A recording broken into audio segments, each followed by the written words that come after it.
Hi, it's Eric Lee with Starfish Coaching, coming to you with another tip for my Choose Positive Mindset Challenge number 31. And today I want to continue talking about how you can stop thinking negatively. I've talked many times before about positive thinking and the benefits of that, but how do you get yourself out of the pattern of thinking negatively? So here's my tip today. One thing you can do is to change your language. Language is such an important thing for your mind. It acts on the subconscious level. You don't even know it, but it affects you even though you don't know it. So my tip today is to use positive language. Don't use negative language. You may not even know it, but your mind thinks about it when you use those negative language. For instance, if you look in the mirror in the morning and you're like looking at yourself and you don't like your hair and you're like, I hate my hair. That hate word is very powerful. And if you use that over and over again, your subconscious is gonna condition your subconscious, and that is negative thinking. So instead, I challenge you to turn it around and use a positive language.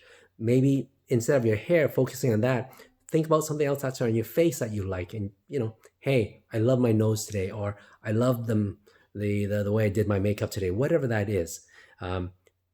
Look for the positives, and even if you can't, don't use the word hate your hair. I challenge you to put some action into it. Yes, you hate your hair, but what are you going to do about it? So maybe instead of looking in the mirror and saying, I hate my hair, go and say, I want to get my hair cut today. That's not negative at all. It's action. It's forward moving, right? So that's one of the key reasons why you don't want to use negative language. And then another thing is just in our day-to-day language, people focus on language. So for instance, if you see a child, you have a child and you're giving them something hot or something heavy to hold, and basically the intention is you want to tell them to be careful, but you say, don't drop it. That don't word is what they focus on. So instead of using don't drop it, you could turn it around and say, be careful with that, or hold that carefully. Now the focus is not on the drop it. The focus is on hold it carefully. So take that tip, start noticing the language that you use. If it's negative, start to shift it into positive language or into action-based language.